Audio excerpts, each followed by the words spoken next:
عمرہ کرنے کے لیے۔ پھر نواز شریف کے حوالے سے بھی خبر آ گئی ہے کہ میاں صاحب بھی جلد اگلے 2-4 دنوں میں سعودی عرب جا رہے ہیں، آخری ایام رمضان المبارک کے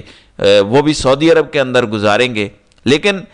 جو آج جسٹس اعجاز اسحاق خان کی عدالت سے تگڑا سرپرائز آیا ہے، جو وہ ڈٹے ہیں، پیچھے نہیں ہٹ رہے، حالانکہ کاز لسٹ آج بھی نہیں تھی، اس کے باوجود جسٹس اعجاز اسحاق خان نے سوموٹو کے تحت کارروائی کی ہے، سماعت کی ہے۔ ایڈوکیٹ جنرل کو بھی بتایا تھا اور ان سے پوچھا گیا کہ آپ بتائیں یہ جو سی پی سی دفعہ 24 کے تحت انہوں نے وہ مقدمہ لے لیا جسٹس اعجاز اسحاق سے اور لارجر بینچ بنا دیا، کیا یہ کارروائی ٹھیک تھی؟ تو ایڈوکیٹ جنرل نے بھی کہا کہ یہ غلط ہے، ایسا نہیں ہو سکتا۔ جسٹس اعجاز نے کہا کہ دیکھیے ہوتا یہ ہے کہ مجھ سے پوچھا جاتا، میں وہ مقدمہ مارک کرتا، فائل چیف جسٹس کو بھجواتا، اس کے بعد چیف جسٹس نے یہ فیصلہ کرنا تھا، یہ کیسے ہو گیا؟ خود ہی انہوں نے فیصلہ کر لیا، ایسے نہیں ہو سکتا۔ انہوں نے کہا ایسا نہیں ہو سکتا، اور پھر بتایا گیا ایڈوکیٹ جنرل کی جانب سے کہ آپ نے دل کی باتیں کی، بڑی باتیں کی، آج ہمیں بھی سن لیں۔ پی ٹی آئی کے اپنے لوگ عمران خان کے سپوکس پرسن نیاز اللہ نیازی کہہ چکے ہیں کہ یہ مشال یوسف زئی تو عمران خان کی وکیل ہی نہیں ہے، لہٰذا ان کا مقدمہ کیسا، ملاقات کیسی؟ جس پر جسٹس سردار اعجاز نے کہا مسئلہ یہ نہیں ہے کہ یہ وکیل ہیں یا نہیں، اس وقت میرے سامنے جو مقدمہ ہے کیسے مجھ سے کیس لے لیا گیا۔ انہوں نے کہا میں ہرگز اپنے کولیگز کو، باقی ساتھی ججز کو شرمندہ نہیں کرنا چاہتا یا ان کو توہین عدالت کا نوٹس جاری نہیں کرنا چاہتا، ادروائز وہ کہتے ہیں اگر کوئی جج نہ ہوتا تو یہ کرمنل توہین عدالت ہونی تھی، یعنی سخت قسم کی توہین عدالت کی جو قسم ہے وہ ہونی تھی کہ اتنی بڑی توہین عدالت، یعنی یہ سیم وہی والا معاملہ ہے جیسے سپریم کورٹ کے اندر ہوا تھا کہ مقدمہ جسٹس منصور علی شاہ کے سامنے لگا ہوا تھا اور وہ نظر عباس رجسٹرار کے ذریعے واردات ڈال کے آئینی بینچ کے سامنے وہ مقدمہ منتقل کیا گیا تھا، اس کے بعد پھر معافیاں تلافیاں ہوئیں، جو بھی ہوا۔ تو اب وہ کہہ رہے ہیں کہ میں نہیں چاہتا کہ میں اپنے کولیگز کو توہین عدالت کا نوٹس جاری کروں، لیکن یہ ہو کیسے سکتا ہے، ایسا نہیں ہو سکتا۔ اور اعجاز اسحاق نے یہ بھی کہا کہ میں اس پر فیصلہ لکھوں گا، انہوں نے کہا چھوڑ دیں، میں اس پر فیصلہ لکھوں گا، میں نے اس پر ایک فائنل ججمنٹ لکھنی ہے، میں لکھوں گا کہ کس طرح کیس ٹرانسفر کرنے کی قانون میں کوئی گنجائش نہیں۔ اگر یہ کام ہائی کورٹ کے جج نے نہ کیا ہوتا تو یہ کرمنل توہین عدالت ہوتی۔ انہوں نے کہا کہ میں پیچھے نہیں ہٹوں گا اور اس کو میں منطقی انجام تک پہنچاؤں گا۔ پھر انہوں نے کہا کہ میں ڈرنے والا نہیں ہوں، نظام یہ چاہتا ہے کہ ہمیں دیوار میں چن دے، نظام یہ چاہتا ہے کہ ہم استعفے دے کر گھر چلے جائیں، ایسا نہیں ہوگا، ہم جھکیں گے نہیں۔ پھر دوسری طرف تماشا دیکھیں، اسلام آباد ہائی کورٹ کے اندر ہی 3 رکنی جو لارجر بینچ بنا ہے، جس کے اندر اعظم خان، جسٹس ارباب محمد طاہر، اور ارباب محمد طاہر بھی اپنا قبلہ تبدیل کر چکے ہیں، اور قائم مقام چیف جسٹس ڈوگر انہوں نے بھی سماعت کر دی ہے آج، جس کے اندر پیر تک کے لیے نوٹس بھیجا گیا ہے اڈیالہ جیل کے سپرنٹینڈنٹ کو کہ بتائیں ملاقاتوں والا کیا میکانزم ہے، کیا اصول ہے۔ اور انتظار حسین پنجوتھا اور باقی جو پی ٹی آئی کے وکلاء ہیں، سلمان اکرم راجہ، بیرسٹر گور وغیرہ، ان کو بھی نوٹس جاری کیا ہے کہ آپ بتائیں وہ ملاقاتوں کے حوالے سے کیا صورتحال ہے، کیا مسئلہ ہے، بیٹھ کر طے کر لیتے ہیں، ایک ہی دفعہ چیزیں حل ہو جائیں۔ یعنی لارجر بینچ نے، ابھی ایک طرف یہ معاملہ چل رہا ہے جسٹس اعجاز اسحاق خان کی عدالت میں کہ یہ لارجر بینچ کو کیس منتقل کیسے ہو گیا، ادھر سے لارجر بینچ نے بھی جلدی آج سماعت کھڑکا دی ہے اور نوٹس بھی جاری کر دیے ہیں، لہٰذا لگ یہ رہا ہے کہ یہ پھڈا لمبا چلے گا اور ہائی کورٹس کے اندر جو دراڑ ہے، پہلے ہی بیڑا غرق ہو گیا نا پوری عدلیہ کا، تو یہ چیزیں ابھی رکیں گی نہیں۔ دوسری طرف آج پارلیمنٹ کا اجلاس تھا، قومی اسمبلی کا، حکومت کی جانب سے کوئی بندہ نہیں تھا، 56 افراد کی کابینہ ہو چکی ہے، کوئی بندہ ہی نہیں تھا، پی ٹی آئی کے کچھ لوگ تھے لیکن حکومت میں سے کوئی تھا ہی نہیں، اور مجبوراً ڈپٹی اسپیکر کو سماعت جمعے کے لیے ملتوی کرنی پڑی۔ تو یہ کیا تماشا ہے، اتنے وزراء، اتنی کابینہ،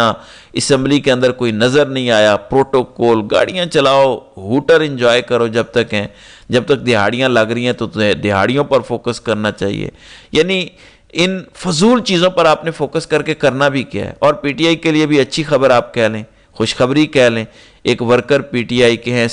حیدر سعید، جن کو بنی گالہ اسلام آباد سے اٹھا لیا گیا تھا، 3 روزہ ان کا جسمانی ریمانڈ منظور ہوا تھا، آج دوبارہ 3 روز گزر جانے کے بعد انہیں عدالت میں پیش کیا گیا ہے۔ پی ٹی آئی کے وکلاء بھی پیش ہوئے، کچھ ورکرز بھی پیش ہوئے، حیدر سعید کی والدہ بھی تھیں، تو اب حیدر سعید کو جوڈیشل کر دیا گیا ہے۔ جوڈیشل کرنے کا مطلب یہ ہوتا ہے کہ آپ کو اڈیالہ جیل بھیج دیں گے اور اس کے بعد آپ کی ضمانت بعد از گرفتاری ہو جاتی ہے، کیس تو چلتا رہتا ہے لیکن کم از کم آپ کی رہائی ہو جاتی ہے۔ تو یہ ایک بڑی پیش رفت ہے، کیونکہ پیکا ایکٹ کے تحت یہ مقدمہ درج کیا گیا تھا اور کہا گیا تھا کہ پتہ نہیں کوئی فوج کے اندر بغاوت کرنے کی کوشش کی گئی ہے، پھر جعفر ایکسپریس واقعے کو لے کر فیک نیوز پھیلائی گئی ہیں۔ لگ یہ رہا تھا کہ شاید یہ لمبے عرصے تک اس ورکر کو اندر رکھیں گے، بہرحال اب اسے جوڈیشل کر دیا گیا ہے، جو کہ اس سینیریو کے اندر ایک بڑی اچھی پیش رفت ہے۔ تو ناظرین کرام، آپ کی اس ویڈیو کے حوالے سے کیا رائے ہے؟ آپ اپنی رائے کا اظہار کامنٹ سیکشن میں ضرور کیجیے گا۔